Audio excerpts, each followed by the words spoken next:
These days, many believe that catching cheaters is just a matter of checking their cell phones or computers. But that idea is misleading for two simple reasons. First, seasoned cheaters are clever enough to avoid leaving any incriminating traces on their devices. And second, most spouses don't even suspect their partners of being unfaithful, so they don't feel compelled to search for signs that aren't obvious. I speak from painful experience because I was one of those trusting, slightly naive husbands who genuinely believed my beautiful wife, Lisa, would never cheat on me. I couldn't have been more wrong. Looking back, I must have been walking through my marriage with blinders on. I never noticed a single red flag, never sensed even the faintest sign of trouble between us. My name is Bo Eklund. I'm a 39-year-old man from Scandinavia, working in planning and administration at the leading construction company in our area. Lisa, my wife of 13 years, is 37 and works in accounting at a machine manufacturing firm. We have two children, a 9-year-old son and a 7-year-old daughter. For the longest time, I thought we were happy. Everything changed on a Friday, the kind of day that seems ordinary until fate decides otherwise. The events that led to the unraveling of our life together actually began the previous Saturday. I had to work overtime to deal with an urgent matter and was given the entire following Friday off in return. Naturally, Lisa handed me a list of chores, what some call honey-do tasks, to keep me occupied at home. But after the kids left for school that morning, I decided to skip her list. Instead, I wanted to clean the house thoroughly, especially because we were expecting two families over for dinner that evening. After vacuuming the living room, I turned to polish the mirrors on my cocktail cabinet. I wanted everything to look perfect for our guests. Inside the cabinet were 8 bottles of fine malt whiskey, each from a different Scottish distillery, along with 6 crystal whiskey glasses. But something was off. One of the glasses had clearly been used. This puzzled me deeply. Just the day before, I had replaced a burnt-out light bulb in the cabinet, and all the glasses were untouched. I never leave a dirty glass in there, so someone had definitely used it. The realization hit me like a cold wave. Someone had been in my house and drank from my whiskey collection. Lisa and I had both left for work that morning, and I'd returned home before she had. So, whoever had done it must have been there while both of us were gone. But who would break into a house just to drink whiskey and leave? It didn't make any sense. I checked all the doors, windows, and locks. No sign of a break-in. I inspected our valuables. Nothing was missing. Then the thought crossed my mind. What if Lisa had come home for a short visit? Maybe brought someone with her. But why wouldn't she mention that to me unless, of course, she didn't want me to know? That possibility struck me like lightning. I rushed to the bedroom to look for any clues, but found nothing unusual. Then I checked the spare room, and that's when I noticed the pillow and bed sheets had been disturbed, slightly rumpled. No one had stayed there for months. Lisa's sister, the last person to use it, is blonde, but on the pillow, I found a couple of long, dark brown hairs. There was also a small, dried stain on the middle of the bedsheet. It didn't take a forensic expert to know something was very wrong. I replaced the used pillowcase and sheet, cutting out the stained portion and throwing the rest in a garbage bag. Then, I brought out a magnifying glass and compared the strands of hair I had found to one from Lisa's hairbrush. They matched. That ruled out Lisa's sister or any other visitor. Someone had been in that bed recently and Lisa had left her traces behind. The most likely time for this to have happened was the previous evening, when she claimed to be at the gym. She hadn't even bothered to clean the room properly. Perhaps she didn't think I'd notice after all. I rarely went into the spare room.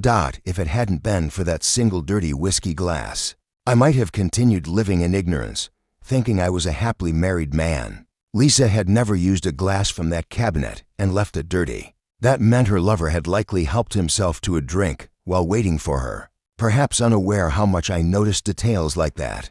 I couldn't go on pretending everything was fine. Not with our dinner plans looming that night.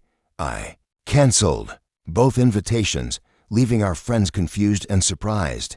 Afterward, I wrote a short note and left it on the kitchen table. Lisa, due to a very serious issue, I've canceled dinner with our friends and will be away for some time. I didn't specify the issue, nor where I was going. or how long I would be gone. But Lisa was no fool. The moment she walked into the spare room and saw the fresh sheet, she would understand that something had been discovered. I packed a suitcase with essentials, including my laptop, and left. I checked into a hotel on the Baltic coast, turned off my phone, and tried to clear my mind with a visit to the gym and pool. After dinner, I sat for hours in the hotel bar, quietly nursing a drink, still trying to process it all. A woman approached me, a strikingly beautiful woman, clearly working in business, but I wasn't in the mood for flirtation, let alone anything else. The next morning, I turned on my phone just long enough to download Lisa's messages, 4 voicemails and a text Saul asking me to contact her, none offering apologies, none explaining anything. That silence told me everything. On Sunday evening, I returned home. Lisa, clearly shaken, shouted the moment she saw me, "Where the hell have you been?" But before I could even answer, she followed with a louder, more accusing demand. "Who is he?" I responded coldly. "Who? You know who I'm talking about. The man you think I brought into our house on Thursday." She screamed. "Yes," I replied calmly. "The man who drank my whiskey and had sex with you in the spare room. He left a dirty glass in the cabinet, hair on the pillow, and sperm on the sheets. If you won't tell me who he is, I'll find out another way. I'll get his DNA, one way or another." Lisa looked stunned. "You can't demand innocent people give you DNA samples." "I won't have to," I replied. "Some of my friends can ask in their own way, and innocent men won't mind cooperating. The guilty one will. That's when things will get interesting." She paled. "You can't let those thugs harass people." I shrugged. "That's up to you. My friends come from rough neighborhoods. Jail doesn't scare them, it's practically a lifestyle. But they're loyal, and they'd be more than happy to help." Lisa broke down through tears. She admitted it was a one-time fling with Jerry Harrison. She begged me not to overreact, pleaded for forgiveness, but I wasn't ready to accept apologies. "No overreaction," I said. "I just planned to strangle that bastard." She screamed, begging me not to do anything stupid, but I was already walking out the door. I drove straight to Jerry's house, only 10 minutes away, but Lisa had called. I had to warn him. His wife, Veronica, answered the door, stunning, calm, and sharp when I told her what had happened.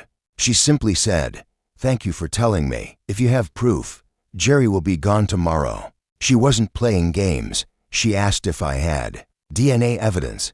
I told her I had a stained sheet and a confession from Lisa. Veronica gave me a used handkerchief from Jerry's laundry and said she'd keep me posted. The following Monday, I filed for divorce. Lisa refused to sign, breaking down in sobs.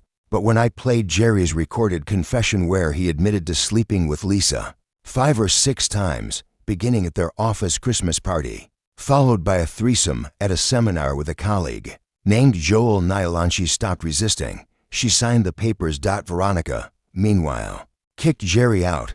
A strong colleague moved in to ensure Jerry stayed gone.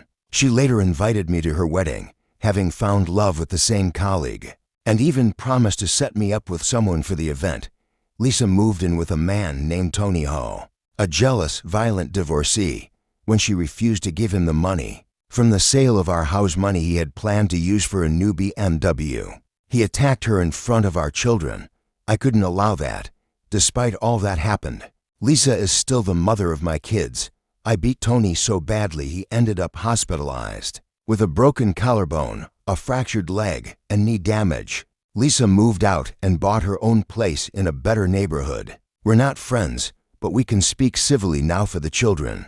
What still haunts me is how quickly the other cheaters moved on. Veronica and even Joel Nylon's wife found new partners. Lisa may not have been the only unfaithful one. Some believe Jerry and Joel targeted Lisa out of revenge for their own suspected betrayals. In the end, I was the only one who never betrayed anyone, and yet, I still feel like I lost the most.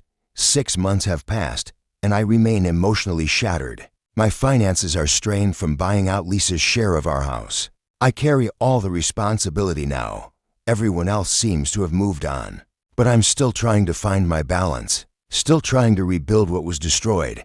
And that's the end of my story. If it resonated with you, please show your support. Your likes and comments help bring these stories to more people. And if you're new here, consider subscribing. It keeps me going and helps me share more stories like this.